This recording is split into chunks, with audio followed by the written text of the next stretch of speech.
Administration Subcommittee on Oversight, the committee that's been investigating January 6th, just released its final report for this year. It accuses Liz Cheney of tampering with the witness, Cassidy Hutchinson, trying to influence her testimony. It formally recommends that the Federal Bureau of Investigation criminally investigate Liz Cheney when President Trump takes over on January 20th. One of several bombshell revelations in here.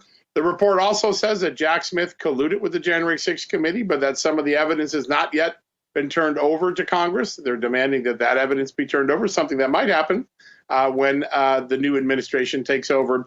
But a really significant and rare moment for Congress to actually suggest that one of its members should be criminally prosecuted for tampering with a witness in an official government proceeding, a House hearing, the January 6th House hearing. As you remember, Cassidy Hutchinson was the bombshell witness for the Democrats, claimed that Donald Trump tried to commandeer the presidential limousine, take it to the Capitol. We now know that wasn't true. The Secret Service had already told Liz Cheney it wasn't true. She presented the evidence anyways to the American public, tried to give it credence.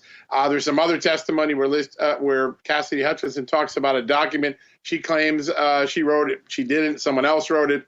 All of that is laid out in this report. But the headline is Liz Cheney could be facing an FBI criminal investigation based on this information that Congress has transmitted this morning. John, a quick follow-up real quick. I'm looking at witness tampering, obviously a federal crime, up to potentially 20 years in prison if this is witness tampering. It's a very serious allegation. And as we now know from the reporting we did a few months ago, Liz Cheney was communicating to Cassidy Hutchinson around her lawyer. She was represented by a lawyer. When you go out and reach out to someone around their lawyer, you're violating the D.C. bar ethics, which, by the way, Liz Cheney was a barred lawyer in D.C., so she was obligated to follow those rules. But it goes beyond that. It suggests that she was trying to influence the testimony, get her to say things that would make Donald Trump look worse. This is a very serious allegation from Chairman Barry Loudermilk, the head of this committee, the guy who's run the counter January 6th investigation that has found so many things we were denied and not told about in the earlier probe. But a really significant moment today. And you're right, if the FBI were to pursue charges, this would be a very serious crime and one that could carry some serious prison time. John, apart from Liz Cheney, you mentioned another name that I think is pretty big, Jack Smith. You said that he's named in this report. No referral for Jack Smith, but your expectation is that under Kash Patel, the FBI then would also be investigating him?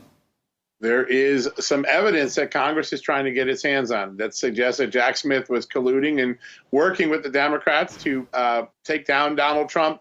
They don't have the evidence. They know what it is. They're seeking it from the FBI and the Justice Department. The hope is, in this report expressed, that when the new administration comes over, Congress will finally get that evidence and will know exactly what it was that Jack Smith was doing with the Justice Department, with the J6 committee. Remember, we also believe that Jack Smith may have had contacts, as did the Biden White House, with some of these local prosecutors in Georgia and New York. So that is another area of inquiry.